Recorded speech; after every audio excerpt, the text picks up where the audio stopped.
Les qualités d'une bonne femme. La première qualité dont j'aimerais vous parler, c'est la discrétion. Une bonne femme est discrète. Une bonne femme garde les secrets. Une bonne femme ne parle pas beaucoup. Elle garde les secrets de son mari. Elle garde aussi ses propres secrets. Elle ne parle pas beaucoup car la bouche qui parle beaucoup ne manque pas de divulguer des secrets. Prier, venir à l'église est une bonne chose, mais nous devons aussi avoir des caractères transformés. Et l'une des grandes qualités d'une femme, c'est la discrétion. Ce n'est pas d'abord sa beauté ni son charme, c'est cette capacité que tu as de garder les secrets. Les secrets même de tes propres enfants, car il y a des mères qui détruisent la vie de leurs enfants en disant à tout le monde les problèmes de leurs filles, les problèmes de leurs garçons. Une bonne femme est une femme discrète. Une bonne femme est une femme qui garde les secrets. Une bonne femme est une femme qui ne parle pas beaucoup. Aujourd'hui, je ne sais pas ce qui se passe dans le monde. Les femmes se disent tout. Ça, c'est grave. Amen. Hein? Quel que soit le niveau de l'amitié que vous avez avec une amie, on ne se dit pas tout. Je vois des femmes qui partagent même leur intimité dans l'amitié. Toi, c'est comment, toi, c'est comment, et puis vous parlez de cela. Bien aimé, ça, ce sont les habitudes des païennes. Amen. Hein? Parce que quand vous faites cela, vous êtes en train d'exposer votre couple, que tu sois satisfaite ou pas. Quand tu dis tout le temps à tes amis, non, mon mari me satisfait, tu peux pousser ton ami à envier ton mari.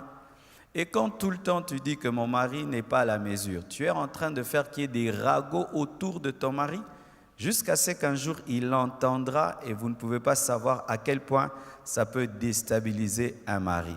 Lorsque on est une bonne femme, on garde les secrets. Des mères qui racontent tout aux tantes, tout aux oncles, que mon enfant, ma fille a fait ceci, mon fils a fait cela. Mais le problème, c'est que lorsque tu partages tout sur tes enfants et surtout leurs défauts, il peut se faire qu'après 2 ans, 3 ans, ton fils a changé, mais toi, tu as dit tellement du mal sur ta fille qu'on va répandre une mauvaise réputation sur elle et demain, tu bloques son mariage. Pourquoi? Parce que tu n'as pas su garder le secret. Mais pas seulement cela. Des très bonnes choses aussi peuvent arriver à tes enfants, mais toi, tu dis tout à tout le monde et tu leur crées des combats, tu leur crées des jalousies, parce que maman, par orgueil, entre guillemets, aimerait dire à tout le monde que mes enfants maintenant ont beaucoup d'argent, mes enfants maintenant sont très bien, et ça tombe dans les oreilles des ennemis. Une bonne femme est une femme discrète. Son mari peut avoir des millions de dollars, elle ne le dit pas. Ils peuvent réaliser des grandes choses, elle ne le dit pas. Elle ne tombe pas dans la vantardise, dans la loquacité, en train de tout dire à tout le monde. Et quand même, elle a des problèmes avec son mari, elle ne va pas le répandre partout. Même à l'église, chère maman, quand vous avez des problèmes dans vos maisons, ce n'est pas que vous devez aller dire partout. Pourquoi? Dans 2 mois, 3 mois, vous allez vous entendre, mais les gens gardent cette image-là que vous ne vous entendez pas. Quand vous avez des problèmes, venez voir les pasteurs, venez voir certains responsables, point, barre, arrêtez. Quand vous avez des problèmes dans votre couple, chère maman, de le dire et de le dire et de le dire et de le dire. Et il y a un merveilleux exemple dans la Bible d'une femme discrète, Esther. Esther était dans une terre étrangère, elle était juive. Mais cette femme est devenue reine dans une terre étrangère et elle avait caché ses origines. Amen. Elle avait caché ses origines. Pourquoi ce n'était pas stratégique de révéler qu'elle était juive? Ça allait créer un problème dans sa vie et même perturber la destinée d'Israël. Elle a révélé ses origines quand c'était le temps de Dieu. Imaginez avoir un grand secret comme celui-là, où on ne sait pas d'où tu viens. Et ça te démange, dis que tu es juive, mais elle peut garder le secret de ses origines parce que Mardochée, l'homme rempli du Saint-Esprit, lui a dit, ne le dis pas. Est-ce que tu as cette capacité de garder une information et de la révéler seulement au temps de Dieu. Si tu as cette capacité, tu es une bonne femme. Mais si tu n'as pas cette capacité, tu es une mauvaise femme. Et je t'assure, ça te créera des sérieux problèmes. L'indiscrétion, la loquacité, bien-aimé, amène toujours des problèmes. Priez le Seigneur de vous donner la maîtrise de la langue. Amen. Une bonne femme sait maîtriser sa langue. Et Esther, par cette qualité, est devenue reine. Alléluia. Elle est devenue reine parce qu'elle était discrète. Si Esther n'était pas discrète, elle n'allait jamais devenir une reine. Elle n'est pas devenue reine seulement parce qu'elle était vierge et parce qu'elle était belle. Non, non, non. Elle est devenue reine parce qu'elle avait pu cacher qu'elle était juive. Amen. Une deuxième chose, l'humilité. Une bonne femme est humble. Il y a de moins en moins de femmes humbles aujourd'hui.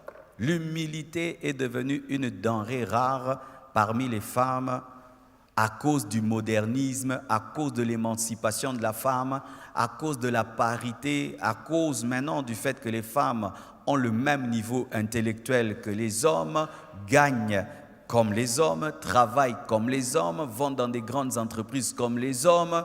C'est comme si les femmes étaient humbles malgré elles parce que l'homme avait plus étudié, l'homme avait plus d'argent.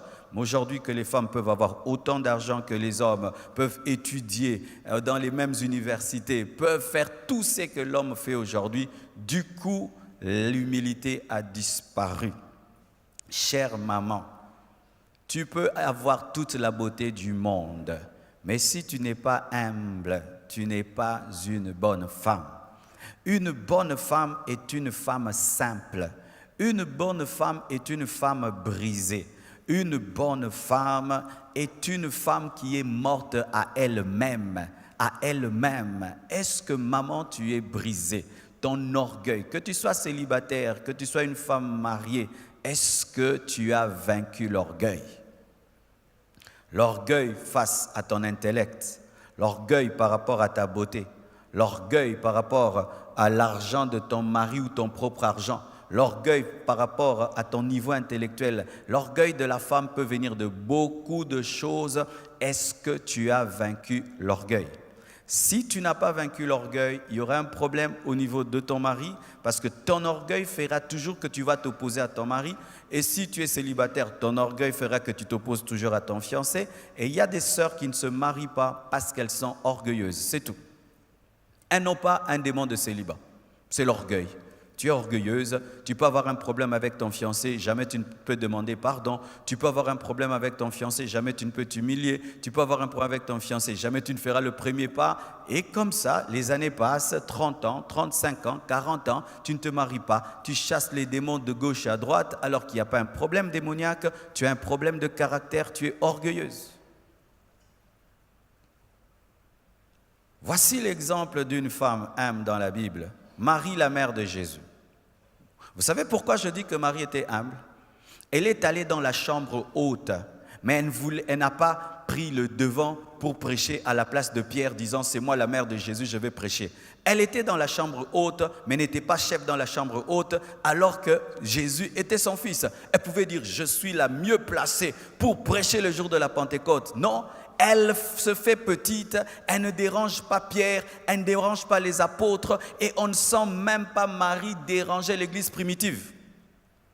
Tu t'imagines ton fils meurt à la croix et puis il commence une grande église, première prédication, 3000 membres, il fallait que Marie soit tout le temps là. Hey, l'église de mon fils, je dois être diaconesse, l'église de mon fils, je dois être ancienne de l'église. Marie n'a jamais fait cela. Quelle humilité, elle n'a jamais dérangé les apôtres. Et j'aime, bien-aimés frères et sœurs, cela. Est-ce que tu as la capacité de te faire petite des fois? Tu as la capacité de diminuer des fois? Alors que tu as la connaissance, tu as l'intelligence, tu as l'argent, tu as tout, mais tu t'humilies. Une bonne femme est humble. Une bonne femme est brisée, taillée, façonnée par la croix de Jésus-Christ. Tant que tu es vivante par rapport à toi-même, tu ne seras jamais une bonne femme. Et surtout dans le mariage, ce qu'un homme cherche, c'est une femme humble. Une femme humble garde son mari. Une femme orgueilleuse va le perdre parce que pendant que tu manifestes de l'orgueil face à ton mari, il rencontrera une femme qui manifeste l'humilité et il risque d'être attiré par elle. L'humilité. Ton mari parle, tu te tais. Alors que tu as des arguments, tu le laisses terminer et puis tu parleras. Tu ne lui coupes pas. L'orgueil amène les femmes à couper leur mari. Je dis toujours aux femmes, si vous étiez des hommes, tu aimerais avoir une femme qui te coupe la parole? Si tu étais un homme, chère maman, parce que des fois, vous ne vous mettez pas à la place des hommes. Si tu étais un homme, tu as épousé une femme, tu aimerais que quand tu lui parles, qu'elle te coupe, ou tu aimerais avoir une femme, quand tu parles, elle garde silence et puis elle parle ensuite. Je ne vous dis pas non plus de vous taire, mais laissez le mari terminer et puis parler. Parce que c'est un manque de respect que de couper la parole à ton mari. Journée de la femme, alléluia. Il ne fallait pas m'inviter. Troisièmement, c'est une travailleuse. Une bonne femme est travailleuse. Et quand je dis travailleuse, une fois je l'ai dit dans la Convention des femmes, travailler, ce n'est pas seulement travailler dans une entreprise, avoir un emploi. C'est être active. Car pour ma part, vraiment, même les femmes ménagères travaillent. Ah, je vous assure, s'il fallait donner un salaire à une femme ménagère, elle gagnerait beaucoup. Parce que quand tu prends une bonne, mettons que tu la payes $250, parce que seulement elle lave les enfants, elle les nourrit. Mais ta femme fait plus que cela. Elle lave, elle les nourrit, elle les éduque. Ton cuisinier, tu lui payes $150, mais ta femme prépare aussi. Ton jardinier, tu lui payes $150, mais ta femme aussi des fois fait le jardin. Celui qui te donne des conseils, tu peux lui donner même $500 par mois. Ta femme aussi te donne les conseils. Donc une femme, même si elle ne va pas au travail, elle travaille à la maison. Mais vous êtes souvent impayés. Alléluia. Alors maman, ne dis jamais que tu ne travailles pas. Maman, tu fais quoi dans la vie? Moi, je ne travaille pas. Oh, prendre soin des enfants. Ah, quel travail. Gérer une maison, gérer un mari qui se réveille le matin. Où est mon pantalon? Où est ma veste? Mon café, mon thé. Ah non, c'est grave, c'est grave. Alléluia. Une bonne femme est active. Une bonne femme n'est pas amoureuse de la télévision et de la télécommande. Tu as ton divan connu dans la maison. Les divans des mamans. Il y a les divans des papas. On peut comprendre un peu le divan des papas. Mais le divan des mamans et la télécommande des mamans, quand seulement tu t'assieds là, tout c'est là. Les beignets là, bouillis là, l'été là, les foufous là, la chikwang là. Quand tu t'assieds là, c'est la tour de contrôle. Et vous aimez vous placer dans un coin de la maison où vous surveillez les allers-retours. Comme ça, quiconque passe au tindier. Je connais une femme comme ça. Donc, quand elle s'assied à la tour de contrôle, il faut éviter qu'elle te voie. Soit mon au tindier. Hé, yakawa, yelanga, memelanga. Une femme n'aime pas la télé. Une femme n'est pas attachée aux séries télévisées.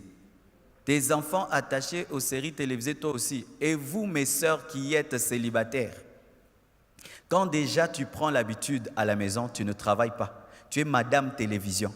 Quand tu te marieras, tu auras de sérieux problèmes. Beaucoup de sœurs se marient. Il suffit seulement qu'elles torchonnent. Rien que cette partie ici, Amélie Pema. Nase musala mingi, usali nini? Na torchonné, oyo nyoso. Même si vous avez des domestiques, chères sœurs, repasse tes habits, lave tes habits. Même si vous avez des domestiques, va à la cuisine, va travailler. Arrange ta chambre, classe tes habits, balaye ta chambre. Même si vous avez des domestiques, faites-le. Pourquoi? Quand tu vas te marier, tu auras un problème cardiaque. Pourquoi? Parce que tu es tellement paresseuse qu'un petit travail te fatiguera. Et qui te dit que ton mari aura déjà le moyen de te payer un domestique? L'habit que tu as porté, ma sœur, tu l'as repassé toi-même. C'est votre domestique qui l'a repassé. Hein? Votre chambre maintenant, si nous devons vous accompagner maintenant dans la chambre, qui peut nous amener dans sa chambre? Maintenant. On peut aller, hein? Qu'est-ce qu'il y a sous ton lit? Sous le lit, c'est devenu une armoire avec des toiles d'araignée. Tu n'arranges que là où les gens passent. Là où on ne passe pas, tu n'arranges pas. Tu arranges ta maison après 3 mois. Donc tu as 3 mois de désordre, 1 jour de propriété. Une femme est travailleuse. Quand elle gagne l'argent, elle pense comment investir. Elle ne pense pas aux bijoux. Amen. Hein? Une femme chrétienne, quand elle a l'argent, elle dit comment je vais investir, comment je vais multiplier. Elle ne pense pas d'abord aux habits. Elle ne pense pas d'abord aux bijoux. Elle pense à investir et à multiplier. Quel projet tu as, chère femme? Est-ce que tu rapportes même l'argent à la maison ou tu as le projet de le faire? Car sachez, comme je le dis toujours, si pendant la vie de ton mari, tu n'apprends pas à te battre pour gagner l'argent, le jour qu'il mourra, on t'appellera pauvre veuve. Mais si pendant qu'il est vivant, tu sais chercher l'argent, tu sais gagner l'argent, tu sais investir, quand il mourra, on t'appellera riche veuve. Quittez ceci. Beaucoup de femmes africaines attendent le mariage comme étant un salut financier. Pourquoi tu ne te bats pas dans la vie? J'attends qu'on m'épouse. Pourquoi tu ne cherches pas le travail? J'attends qu'on m'épouse. Pourquoi tu ne fais rien dans la vie? J'attends qu'on m'épouse. J'attends que Dieu me donne un mari riche. L'homme a un cerveau, tu as aussi un cerveau. L'homme a des mains, tu as aussi des mains. Et voici une femme travailleuse dans la Bible, Ruth. Nous aimons beaucoup parler de Ruth. Oh, Ruth a eu Boaz, Boaz a eu David, Boaz ceci. Mais sachez, Ruth a eu le mariage comment? C'est parce qu'elle était allée glaner dans le champ de Boaz. Ruth, c'est l'exemple d'une jeune fille qui va travailler à Vodacom et le patron de Vodacom l'épouse. C'est comme ça que Ruth s'est mariée. Elle est allée travailler à Vodacom et là, elle a accepté même de balayer Vodacom et le chef l'a vue et l'a épousée. Le mariage ne vient pas qu'en priant, jeûnant, venant à l'église. Tu peux avoir le mariage en investissant. Tu fais les affaires et tu rencontres un homme d'affaires. Tu bosses et tu rencontres un autre qui bosse. Elle est allée dans le champ et elle a rencontré un autre homme qui aime les champs. Celui qui travaille rencontre la bénédiction. Je vous assure, il n'y a pas un grand malheur dans la vie d'un homme que d'avoir une femme paresseuse. D'avoir une femme paresseuse. Et la paresse s'accompagne toujours de la saleté, s'accompagne toujours du désordre et s'accompagne toujours du gaspillage. Une femme qui travaille apprend à respecter la valeur de l'argent. Ma sœur, avec l'argent que tu gagnes, tu ne penses même pas acheter une parcelle et construire. Tu as même la paresse de construire ta propre maison. Tu es étudiante, tu ne te donnes pas étudier avec sérieux parce que tu es une femme. Pourquoi je vais me donner à distinguer? Moi, je ne veux pas être professeur. Pourquoi tu ne peux pas être professeur, ma sœur? Pourquoi tu ne peux pas aussi distinguer comme les autres? Non, un homme va m'épouser. Voici, si tu es une femme bagarreuse, quand tu auras des enfants, tu auras des filles qui savent se battre dans la vie parce qu'elles vont te prendre en modèle. Mais si tu es une mère paresseuse, tu auras des filles qui vont te ressembler parce qu'elles diront « Maman ne fait rien dans la vie, mais elle gagne bien la vie. » Si tu veux engendrer des filles exceptionnelles, sois une femme qui travaille dur. Elles vont te regarder, elles vont prendre exemple sur toi. Une bonne femme travaille. Alléluia, elle n'a pas peur de transpirer. Elle n'a pas peur de toucher le torchon. Elle n'a pas peur de prendre le balai. Même si tu as des travailleurs, des fois, il faut les mettre de côté. Alléluia. Ou toi-même, tu entres dans la cuisine. Ce n'est pas toujours bon que le mari ne mange que la nourriture du travailleur et du travailleur. Ruth a été élevée parce qu'elle travaillait. Elle a accepté même une basse besogne pendant un temps, glaner, ramasser dans le champ. Et Dieu lui a donné le champ, car si tu épouses Boaz, le propriétaire du champ, le champ est à toi. Des fois, accepter de commencer petit. où on te donne un petit salaire, mais tu manifestes l'excellence et tu as la promotion. Misala pamba pamba oyo. Oh, tu peux commencer comme glaneuse et puis tu deviens propriétaire du champ. Mais lorsque tu travailles, équilibre toujours le travail et le couple. Amen.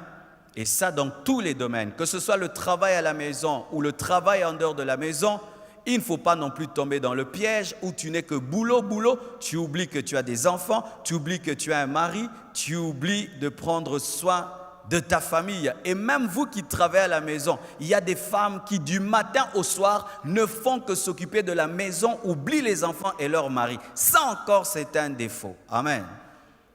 Tongo.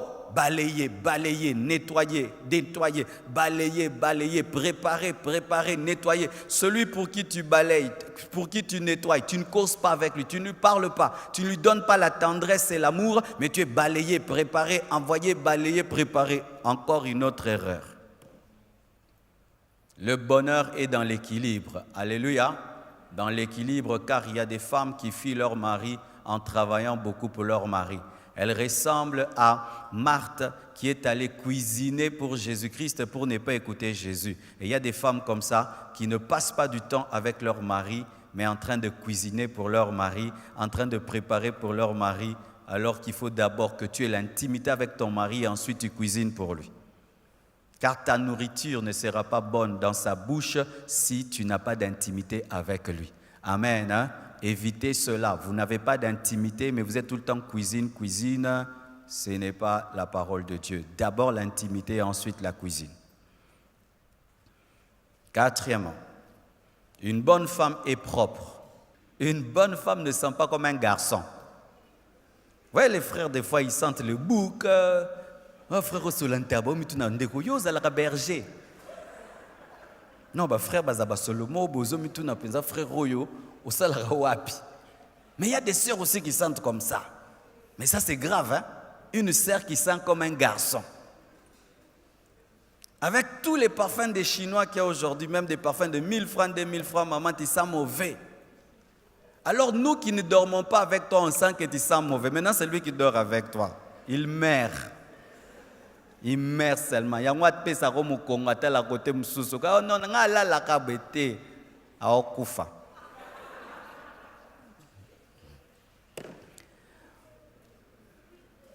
À cause du fait qu'anatomiquement, Dieu vous a créé différentes de nous, vous devez être très propre.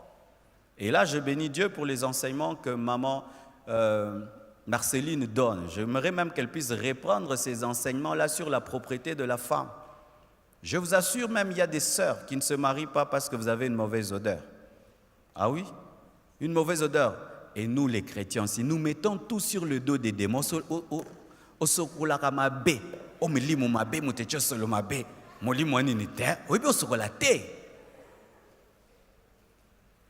nos mamans avaient des mamans qui les apprenaient à se laver.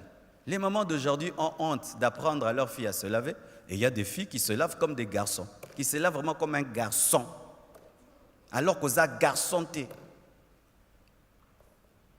La nuit, tu ne te laves pas. Une fille. Donc, maman Marceline, il faut revenir à ces enseignements-là. Comment une femme doit se laver et pourquoi? Parce que ça peut te créer des problèmes. Et demain, dans la vie, un homme, il est beau, il est propre. Alors, il ne peut pas épouser une femme qui est moins propre que lui. Impossible. Tu n'aimes pas brosser tes dents. Tu ne sais pas prendre soin de ton intimité. Et des odeurs bizarres sortent de ton corps. C'est pourquoi quand vous avez des amis, chères sœurs ou chères mamans, des fois causez bien entre vous. Donnez-moi la main, je parle. Surtout vos mèches. Maman, c'est vrai que tu aimes beaucoup ces mèches, ça t'a coûté cher. Mais ça durait, hein? Ça durait. Les mèches des femmes sentent très mauvais.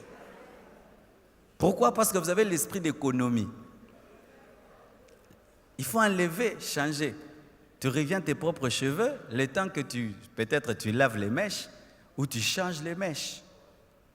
Et aussi, quand vous vous mettez aussi à mettre les chocos, ça donne aussi des odeurs parce que vous brûlez la peau.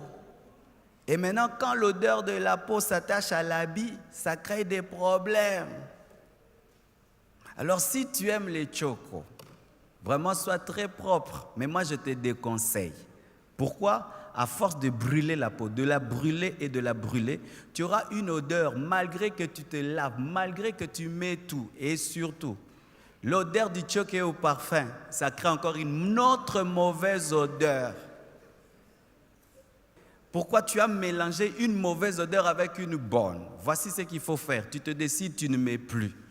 Chère sœur qui n'est pas mariée, quand tu es toute noire et tu te fais claire, tu sors de ta destinée. Parce que quand Dieu te crée noire, il a déjà préparé un homme qui va t'apprécier tel que tu es.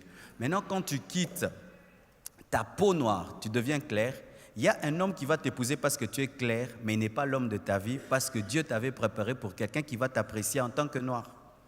Alors maintenant, celui qui va t'épouser parce que tu es clair, alors que tu es noir, vous voyez maintenant quand tu deviens clair par les chocos, ça a des hauts et des bas. Amen. Et cette propriété ne doit pas être qu'extérieure. Parce que maintenant, il y a des femmes qui ont une propriété extérieure. Un beau jean, un beau body, nanana, mais une propriété doit être d'abord intérieure. Tu ne dois pas te rendre propre ou belle pour les autres, tu dois le faire pour toi-même. Avoir une propriété extérieure et intérieure, veiller sur la propriété de tes vêtements, la propriété de ton corps, la propriété de ton intimité, la propriété de ta peau, de tes cheveux, de tes dents. Il faut veiller dessus, je vous assure, et tu dois être ordonné. Un garçon peut ne pas savoir où se trouvent ses chaussures, où se trouvent ses pantalons, mais pas une femme. Une femme qui a la tautuna. Bodi nangane kendaki wapi. Zato kendo lukayo. Tokuta kiangolo na couloir. OK, bon sapatu nanga moko.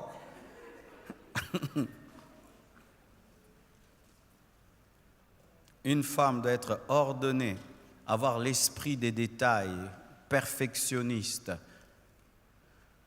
Je vois déjà ma petite fille Choukrani, comment elle est ordonnée. Personne ne lui a appris cela. Elle-même décide dans sa chambre, tout est à sa place. Si tu mets les désordres, elle peut pleurer. Elle peut pleurer. Quand on repasse ses habits, elle interdit qu'on mette ses habits dans la garde-robe. Mettez ses habits sur le lit, elle-même va les classer. On dit, pourquoi tu veux toi-même classer? Pour les retrouver facilement. À cet âge-là. D'ailleurs, chère maman, Bilambam Subokaba, ces habits-là que vous gardez, que vous ne portez pas, que vous regardez sans porter, offrez-les. Ça crée du désordre dans votre maison. Amassant des chaussures, amassant des pagnes, amassant des choses que tu ne porteras jamais, mais c'est là. Ça remplit ta garde-robe pour rien. Ça crée un désordre. Prenez le temps d'enlever et d'offrir. Car amasser amène toujours un problème d'ordre. Quel exemple nous avons? Esther encore. Esther a été choisie parce qu'elle avait Dieu. Mais voyez la préparation d'Esther pour devenir reine. La Bible nous dit, elle se parfumait d'aromates, elle se lavait dans l'huile, elle se lavait dans le lait, elle se faisait belle et propre, malgré qu'elle avait une grande destinée, malgré que c'était une femme d'onction, malgré que c'était une femme puissante. Esther se parfumait, Esther se oignait d'huile. J'aimerais parler aux sœurs qui sont très très spirituelles. La spiritualité ne doit pas faire de toi un garçon. Amen, hein? Car nous remarquons que les femmes, plus elles deviennent spirituelles, elles ont l'onction, elles ont l'autorité spirituelle, elles veulent devenir des hommes. Non, Esther avait la grâce de Dieu, elle avait la puissance de Dieu sur sa vie, mais Esther prenait soin d'elle, elle était propre. Je vous assure, si même Esther avait une grande destinée et que se présentant devant le roi, elle était sale, elle sentait mauvais, il n'allait pas l'épouser. Cinquièmement, une bonne femme est calme. Une bonne femme a la maîtrise de soi. Une bonne femme est douce. Une bonne femme est patiente. Une bonne femme a un ton de voix qui calme. Une bonne femme est disciplinée. La Bible nous dit que lorsque Anne la prophétesse avait perdu son mari, elle avait décidé de servir Dieu dans le jeûne et la prière. C'était vraiment une vie de discipline. Et Anne est un exemple de maîtrise de soi. Le Seigneur lui avait demandé, après son mariage, de se consacrer à lui. Et jusqu'à sa mort, cette femme s'est consacrée au jeûne et à la prière. Une femme qui ne se maîtrise pas, qui ne maîtrise pas son corps, qui ne maîtrise pas ses pulsions sexuelles, qui ne maîtrise pas sa langue, qui ne maîtrise pas sa colère est une mauvaise femme. Quand tu es en colère, tu te comportes comment? Quand ton corps te dérange et tu brûles et que tu traverses une période d'ovulation, comment tu te comportes? Il y a des sœurs en Christ, quand elles passent par l'ovulation, elles deviennent païennes. L'ovulation n'est pas un démon, c'est Dieu qui vous a créé ainsi. Et quand tu es rempli du Saint-Esprit, pendant que tu traverses ta mauvaise période, tu dois avoir la discipline.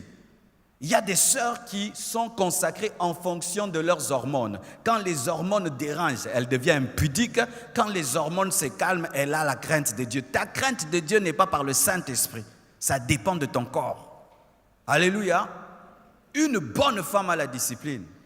Car mes frères et sœurs, imaginez un grand homme qui épouse une femme qui n'a pas la discipline de son corps. Et un jour, tu entends, elle est tombée avec le jardinier, elle est tombée avec le chauffeur. Quelle honte! Quelle honte! Toutes ces femmes que vous entendez, qui commettent des scandales, manquent la discipline. Anne était disciplinée, consacrée à Dieu, dans le jeûne et dans la prière, jusqu'à sa vieillesse. Une femme n'est pas agitée, agitée comme un enfant. Tu es turbulente comme un garçon. Agitée comme un garçon. C'est pourquoi le port des pantalons des femmes, des fois, les fait oublier qu'elles sont des femmes. Elle est calme, elle a la maîtrise de soi, la douceur. Une bonne femme est douce. Je remarque des fois que lorsque nous n'arrivons pas vers le caractère du Saint-Esprit, nous présentons souvent une raison. Moi, je suis comme ça, c'est ma manière d'être. Non, quand le Saint-Esprit vient dans ta vie, il te transforme. Quand Jésus vient dans ta vie, il te transforme. Si tu étais une femme qui parlait bizarrement, qui parlait durement, qui réagissait brusquement, le Saint-Esprit dans ta vie te donne la douceur, te remplit de patience et te donne un ton de voix calme. J'ai parlé du ton de la voix mercredi. Le ton de la voix est très important dans le mariage parce que ça détermine même la réponse de ton mari. Ma chérie, mais d'habitude tu rentres à 20h. Aujourd'hui, pourquoi tu rentres à 0h? Qu'est-ce qui s'est passé à l'église? Ah, on a eu un cas de délivrance, vraiment on n'a pas pu finir et tout le reste. Excuse-moi, j'ai tenté d'ailleurs de t'appeler, ton téléphone était fermé, ça se passe bien. Le ton de la voix a déterminé ma réponse. Tu sais pourquoi ton mari te répond bizarrement? C'est parce que tu poses les questions bizarrement. Tu lui poses des questions comme si c'était ton petit frère qui est rentré en retard. Si tu as un ton de voix rempli de douceur, ton mari te répondra avec douceur. Même vos enfants, si tu veux que tes enfants te disent tout ce qu'ils ressentent, le ton de la voix compte. Comment tu as eu 0 sur 10? Je vous avais demandé de me donner un professeur à la maison, vous ne l'avez pas fait. Oh, au fait, comment tu as encore 0? Qu'est-ce qui se passe? Au fait, ces derniers temps, j'étais distrait, mais je vous promets de faire mieux.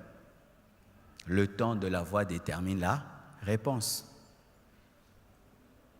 Et la maîtrise de soi se révèle dans le ton de la voix. Lorsque tu sens la colère, ton mari fait quelque chose, les enfants, la femme qui a la maîtrise de soi, malgré qu'elle ressent la colère, quand la parole va sortir dans la bouche, ce sera une parole douce. Mais celle qui n'a pas la maîtrise de soi, ce qu'elle ressent, c'est ce qu'elle dit. Tu ne peux pas toujours, ce que tu ressens, tu le dis. Ce que tu ressens, tu le dis. Donnez-moi l'amen. 6e, une bonne femme est sensible, sensible aux besoins des autres. Une bonne femme est compatissante. Une femme n'est pas dure. Une bonne femme, quand quelqu'un souffre, elle souffre avec elle. Quand quelqu'un a faim, elle sent sa faim. Quand quelqu'un pleure, elle pleure avec. Une femme n'est pas insensible. Et voyez Tabitha Dorcas, elle était sensible aux besoins des pauvres, aux besoins des veuves, aux besoins des orphelins. Que fais-tu pour les veuves? Que fais-tu pour les orphelins? Dans ta maison, tu prends soin de qui? Ma sœur, même si tu n'es pas mariée, as-tu compassion des gens facilement? Te mets-tu facilement à la place des autres? Cela peut révéler aussi si tu seras une bonne mère. Une jeune fille célibataire, remplie de compassion, sera une bonne maman. Pourquoi? Tu te mettras à la place de tes enfants. Tu protégeras ton mari, tu protégeras tes enfants. Tu seras sensible à leurs problèmes, à leurs douleurs. Mais quand tu es une jeune célibataire, tu n'es touché que par tes propres problèmes, jamais par les problèmes des autres. Lorsque tu entreras dans le foyer, tu ne seras pas sensible aux besoins de ton mari, sensible aux besoins de tes enfants, car il est possible d'être une femme mariée, mais tu n'aimes pas tes enfants et tu n'aimes pas ton mari. Ah oui, ah oui. Il y a des femmes qui ne préparent que lorsqu'elle a faim. Le mari peut traverser des moments difficiles dans son travail. Elle ne s'en occupe même pas. Une femme est sensible aux besoins des autres. Et chère maman, écoutez un peu. C'est un homme qui vient vous parler. Nous les hommes, nous sommes très touchés lorsque tu travailles dur de voir ta femme qui comprend que tu travailles dur. Mais quand vous nous prenez des fois pour des distributeurs de billets, mais sans vous occuper de la souffrance et du travail que nous avons, ça nous fait très mal, très mal. Ça fait plaisir à un homme. Tu reviens du travail et tu as beaucoup travaillé et tu sens ta femme n'est pas s'occuper de ce que tu ramènes, mais s'occuper de ta personne et remarquer que tu es vraiment très fatigué ces derniers temps. Et nous aimons beaucoup le massage des pieds. Alléluia. Mais toi maintenant, tu te précipites vers le sac de ton mari, prendre l'argent, mais tu ne t'occupes pas des pieds qui étaient debout pendant des heures du temps. Septièmement, nous sommes en train de finir. Une bonne femme est soumise, sans rébellion à son mari et soumise à ses autorités. Non autoritaire devant son mari, même si tu es colonel. Traite son mari comme un seigneur. Et quand elle est célibataire, elle est prédisposée à la soumission. Une fois, il y a une sœur célibataire. Je dis, ma sœur, pourquoi tu n'épouses pas cet homme? Elle dit, pasteur, cet homme va me faire pécher. Pourquoi? Je ne trouve pas qu'il va me pousser à me soumettre à lui. Ça peut être trop. Chère sœur, quand tu es célibataire, tu dois avoir la prédisposition de te soumettre. Comme les païens disent que la marmite aime le couvercle. Une bonne femme attend un couvercle. Elle aimerait sentir une autorité au-dessus d'elle. Même quand elle est célibataire, elle dit, qui va dominer sur moi vraiment? Elle prie, Dieu, donne-moi un mari qui va être mon Seigneur. Mais quand vous demandez le mariage, vous voulez seulement avoir des amis? Non, ton mari n'est pas que ton ami, c'est aussi ton chef. Si tu ne traiteras pas ton mari comme ton chef, ne te marie pas. Amen, hein? Vis toute seule jusqu'à ta mort et à l'enlèvement de l'église. Mais si tu veux le mariage, tu dois te préparer à avoir un chef dans ta vie et avoir le plaisir d'avoir un chef. Chère maman, à moins que ton mari n'est pas un homme, mais un homme vraiment au vrai sens du terme, est incapable d'être heureux avec une femme insoumise. Un vrai homme, jamais, jamais, même s'il est rempli du Saint-Esprit, même Jésus n'est pas en communion avec une église rebelle. Traites-tu ton mari comme un chef? Traites-tu ton mari comme un chef? Une bonne femme traite son mari comme un chef. La Bible nous dit que Sarah appelait Abraham son Seigneur. Est-ce que tu traites ton mari comme un chef?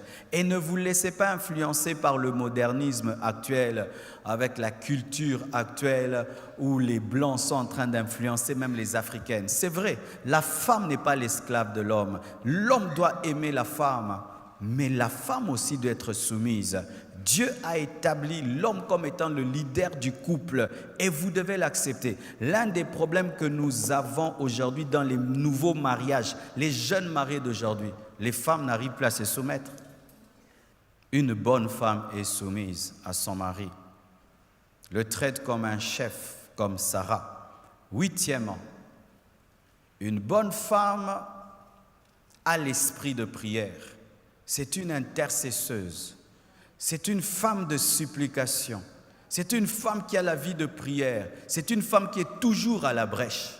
Quelle est ta vie de prière, maman? Quelle est ta vie de prière, ma sœur? Maman, avec tous les enfants que tu as, tu dors sans prier. Tu te réveilles sans prier. Tu passes toute une journée sans prier avec tous les combats qu'il y a dans les maisons. Si Dieu te révélait ce qui se passait dans ta maison, peut-être tu as un travailleur qui est sorcier, tu ne le sais pas. Peut-être que tu as un chauffeur sorcier, tu ne sais pas. Peut-être que ta sentinelle est sorcière, tu ne sais pas. Un homme était toujours fidèle à sa femme pendant des années. Et un jour, après des années, il est tombé dans l'infidélité. Lui qui revenait toujours à temps est revenu en retard. Vous savez ce qui est arrivé? Il rentre à la maison chez lui, il ne voit pas la maison. Il voit le numéro 10, le numéro 12, mais il ne voit pas le numéro 11. Il cherche sa maison jusqu'à 5 heures. Vers 6 heures, sa maison apparaît. Il va voir la sentinelle. Il dit, mais je ne comprends pas. Cette maison, toute la nuit, je l'ai cherchée, je ne l'ai pas vue. Mais comment je vois maintenant la maison à cette heure-ci? Il parle à la sentinelle durement. Et puis la sentinelle finit par avouer, dit, au fait, moi depuis toutes les années que j'ai travaillé dans cette maison, moi je vous protège toujours, jamais la maison Bandundu. Parce que vous êtes très attaqués, il y a des voleurs qui viennent et tout, comme ça quand ils vous cherchent, ils ne vous voient pas, vous dormez au Bandundu, et puis je vous ramène à Kinshasa.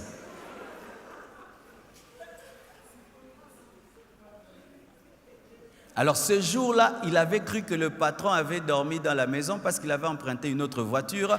Il ne s'était pas comporté comme d'habitude, mais ce jour-là, le patron n'avait pas dormi dans la maison. Et maintenant, quand lui est venu, la maison était partie au Bandundu et elle était revenue à 6 heures du matin. Vous imaginez? Ils ne savaient pas depuis toujours qu'ils avaient une sentinelle sorcière. Une bonne femme prie pour son mari, prie pour ses enfants, prie pour sa maison, prie pour la nourriture, prie et prie et prie et prie et prie et prie. Elle a un rendez-vous avec Dieu. Elle a même un endroit dans la maison où elle va chercher Dieu. Quelle est ta vie de prière, maman? Il y a des choses que tu ne combattras, que tu ne vaincras jamais dans l'intelligence. Jamais. Les démons, les puissances des ténèbres, un mauvais caractère d'un mari, tu vas le changer comment? En te fâchant? Si tu te fâches, il se fâche davantage. Ma mère a gagné mon père à genoux. Mon père pouvait sortir et il revient tard. Ma mère se lève, il la tape encore. Hein? Il a tort et puis il la tape. Et puis il repart encore 3 jours. Il revient encore, il tape. Ma mère a commencé à fréquenter les gens du full gospel. Elle a commencé à prier et Dieu a changé son mari. Tu vois le mauvais caractère de ton mari, il persiste parce que tu ne pries pas. Tu te chamailles, tu te chamailles, tu te chamailles, tu rends le mal pour le mal au lieu de prier, alors qu'il y a une puissance de ténèbres derrière votre couple qui veut le détruire, amener le divorce. Mais toi, une femme, tu ne pries pas, tu passes le temps devant la télé. 1 heure du temps que tu passes devant la télé, si tu pouvais transformer 1 heure de télévision en heure de prière, tu aurais déjà vu le résultat dans ta maison. Vous passez le temps devant novelas, télévision, WhatsApp, Internet, mais peu de temps de prière et vous êtes étonné que la gloire de Dieu ne se manifeste pas dans vos vies. Ma sœur, une fille célibataire qui a déjà l'esprit de prière amènera cela dans sa maison. Oh, ma sœur, c'est maintenant que tu dois avoir la vie de prière. Amen. Hein? C'est maintenant que tu dois avoir la vie de prière. Lorsque tu es une femme de prière célibataire, tu seras une maman de prière. Sinon, Dieu va te donner la vie de prière par les problèmes dans les foyers. La Bible nous parle d'une femme de prière, Anne, la mère de Samuel. Quand elle a eu des problèmes dans son foyer et que les enfants ne venaient pas, elle a commencé à aller vers son mari, donne-moi les enfants et tout le reste. Après, elle a compris que ce n'est pas mon mari qui va me donner les enfants, ce n'est pas Elkana qui va me donner les enfants, c'est l'Éternel. Elle s'est tenue devant Dieu, elle a commencé à prier, et puis elle a fait un vœu à Dieu, si tu me donnes cet enfant, je te le donnerai. Et Dieu lui a donné un prophète. Elle avait atteint un niveau de prière qui dépassait même le sacrificateur, de sorte qu'il ne pouvait pas comprendre sa dimension spirituelle, pensant qu'elle était ivre alors que cette femme vibrait en esprit. Une bonne femme est une femme de prière. Et je vous assure, un homme, même si c'est un païen, s'il a une femme qui prie, il se sent en sécurité. Il y a des païens comme ça. Je connais un monsieur païen, il sait que Dieu parle à sa femme. Lui, chaque fois qu'il trompe sa femme voit. Partout, sa femme voit. Il dit, hé, cette femme m'attrape. Tu sais comment il fait? S'il veut que Dieu lui parle, quand sa femme dort, il dit, Seigneur, moi je sais que tu ne me parles pas, mais cette fille-là, tu lui parles. Et qu'est-ce qu'il fait? Il prie, et puis il touche sa femme. Dieu, montre-la. Et la femme rêve la nuit. Le matin, dit, chérie, j'ai vu, tu voulais faire telle affaire, mais Dieu ne voulait pas ça. Amen. Si veut faire une affaire, chérie, mais prie pour cette affaire. Et puis elle prospère. Et si sa femme le maudit, il est maudit. Dit, arrête de me maudire, pardon. Un homme se sent en sécurité, même les enfants. Je vous dis, des enfants qui dorment dans la maison, mais qui entendent leur maman la nuit. Tu vas vraiment ponguer bien. Ah, alléluia. Chères sœurs, travaillez déjà votre intimité avec Dieu, dès maintenant, alors que vous êtes célibataire. Parce que quand le mariage vient, le mariage perturbe la vie de prière. Demandez à toutes les femmes qui se sont mariées. Sinon, surtout si tu épouses un homme qui n'est pas spirituel, un homme qui est charnel, il va combattre ta vie de prière parce qu'il ne comprend pas comment tu peux prier 3 heures du temps. Profitez maintenant que vous avez la vie, vous êtes seul pour bâtir une vie avec Dieu. Amen. Pour terminer, 10e. 9e, ok. C'est une femme qui a la connaissance des Écritures, une femme qui médite la Bible, qui est régulière aux enseignements à l'église, qui aime les enseignements, les explications. Vous voyez, pendant que j'enseigne comme ça, les bonnes femmes sont contentes. Bonnes femmes aiment la connaissance, parce que la connaissance te permet de discerner les prophéties. Amen. C'est une femme qui a la connaissance des Écritures, qui médite la Bible, qui lit même des livres spirituels. C'est une gagneuse d'âme, une enseignante de la parole. Et je bénis Dieu pour le programme des femmes cette année. Nous allons faire la DNM des femmes. Nous voulons aussi découvrir des appels parmi les femmes. Et il y a une femme dans la Bible qui s'appelait Priscille.